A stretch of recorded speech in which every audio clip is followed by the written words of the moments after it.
Bismillahirrahmanirrahim. Assalamualaikum warahmatullahi wabarakatuh. Alhamdulillah, pada kesempatan kali ini saya akan membahas tentang hukum nun mati dan tanwin. Tapi sebelumnya kita akan bahas apa itu yang dimaksud dengan nun mati dan juga tanwin.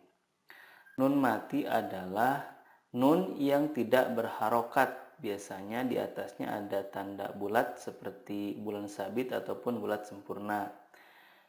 Jadi kalau tidak berharokat berarti namanya nun sukun atau nun mati. Adapun yang dimaksud dengan tanwin adalah nun sukun yang berada di akhir kata, ada dalam pelafalannya namun tidak ada dalam penulisannya. Jadi dapat kita ibaratkan kalau kita membaca kata masalan sama dengan kata masalan dengan nun sukun di ujungnya. Contoh yang kedua, nuhun dengan tanwin di ujungnya, maka sama dengan juga nuhun dengan nun sukun di ujungnya. Begitupun kata ainin sama dengan kata ainin dengan nun sukun di ujungnya. Jadi pada dasarnya tanwin dan nun sukun itu sama-sama nun sukun. Nah, adapun hukum dalam nun sukun dan tanwin itu ada banyak ya. Ada yang membaginya dengan 4 hukum, ada yang membaginya dengan 5 hukum, ada juga yang 6 hukum. Nah, di sini saya akan membawakannya dengan 6 hukum. Pada dasarnya sih sama aja, yang 4 hukum, yang 5 hukum, yang 6 hukum juga sama. Hanya ya beda-beda segi pandang aja. Hukum nun sukun dan tanwin ada 6. Yang pertama adalah izhar halki, 2 idgham bil gunnah, 3 izhar mutlak, 4 idgham bila gunnah, 5 iqlab, dan 6 ikhfa hakiki.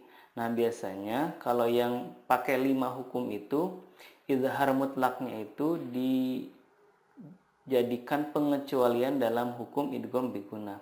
Adapun yang membaginya dengan 4 hukum adalah idgham bi gunnah dan idgham bila gunnah itu disatukan sehingga menjadi 4 hukum. Yang pertama dari hukum nun sukun dan tanwin adalah izhar halki. Izhar halki adalah nun sukun atau tanwin bertemu dengan hamzah, ha, ain, ha, ghain, dan kha. Adapun cara membacanya adalah membaca nun sukun sesuai dengan makhraj dan sifatnya. Izhar itu merupakan hukum dasar dari setiap hukum. Artinya pada dasarnya semua huruf itu yang disukunkan adalah dibaca izhar.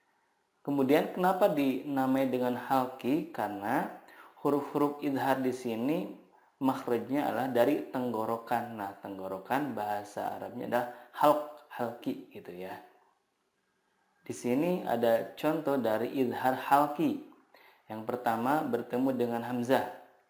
Min ahli, min ahli. 2 nun sukun bertemu dengan ha.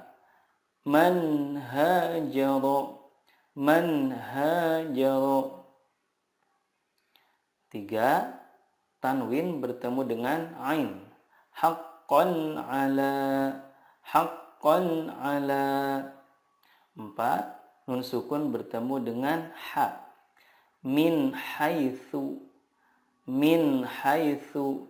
5 tanwin bertemu dengan ghain. Wa rabbun ghafurun, wa rabbun ghafurun. Yang terakhir nun sukun bertemu dengan kha.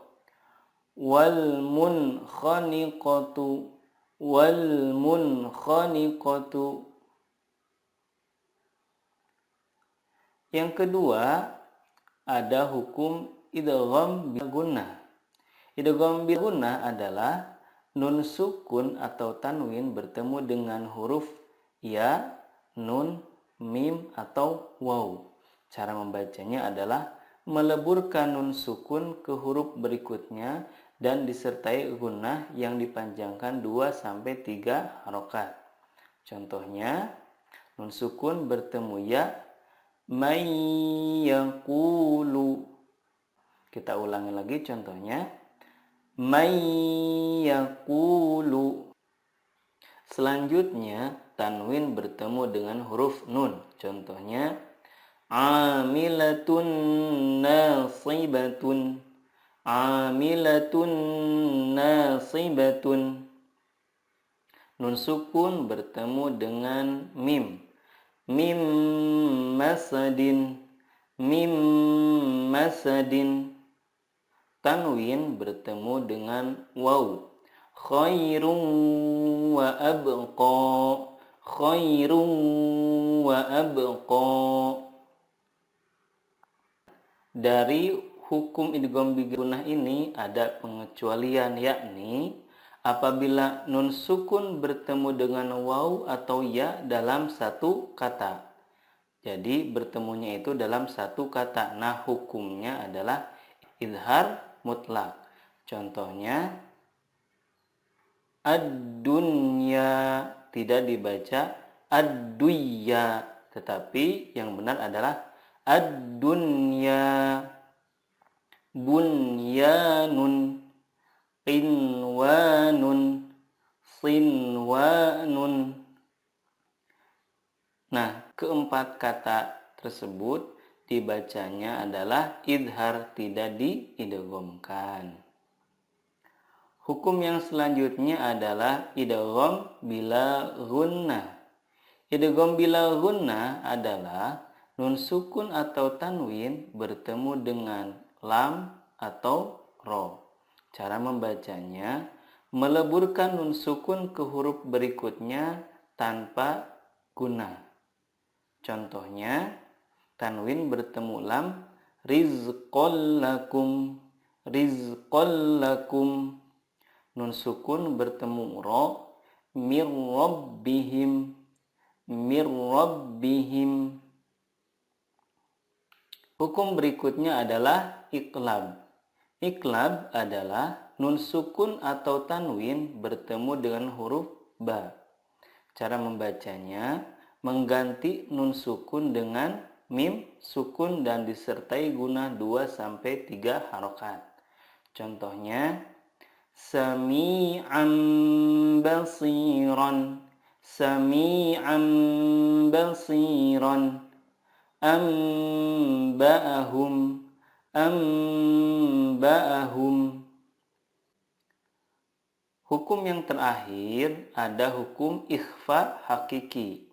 Ikhfa hakiki adalah nun sukun atau tanwin bertemu dengan huruf ta, sa, jim, dal, zal, zai, sin, shin, sod, dod, to, dho, fa, qaf, kaf.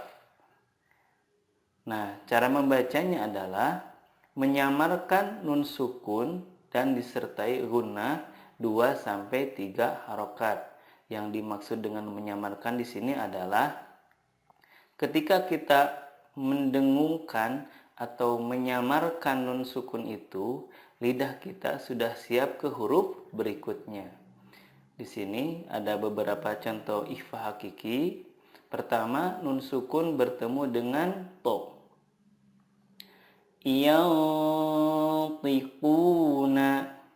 Kemudian tanwin bertemu dengan dal. Ma'in dafiqin. Nun sukun bertemu dengan shin. Insya'a. Tanwin bertemu dengan huruf fa. Yunfahum. Tanwin bertemu dengan jim. Fasabrun jamilun. Nun sukun bertemu dengan sad. Yansurukum. Nun sukun bertemu dengan kaf. Angkana. Kalau kita simpulkan, maka seperti pada tabel berikut ya, hukum nun sukun dan tanwin itu. Pertama ada izhar halki, yang mana hurufnya hamzah, ha, ain, ha, ghain, dan kha. Yang kedua idgham bila gunnah, hurufnya ya, nun, mim, dan waw. Yang ketiga idgham bila gunnah, hurufnya lam dan ra. Nah, syarat idgham bila gunnah dan idgham bi gunnah itu adalah harus berada pada dua kata. Jadi nun sukun atau tanwinnya itu bertemu dengan huruf idgham itu dalam dua kata atau berbeda katanya. Kemudian hukum berikutnya ada izhar mutlak, yakni bertemu dengan ya dan waw dalam satu kata. Hukum yang kelima ada iqlab, hurufnya cuma satu yaitu ba. Dan yang terakhir ada hukum ikhfa hakiki, yang mana hurufnya ada 15, yakni ta, tha, jim, dal, zal, zai, sin, shin, sod, dod, to, do, fa, kof, dan kaf. Itulah sekilas pembahasan tentang hukum nun mati dan juga tanwin. Semoga bermanfaat. Wassalamualaikum warahmatullahi wabarakatuh.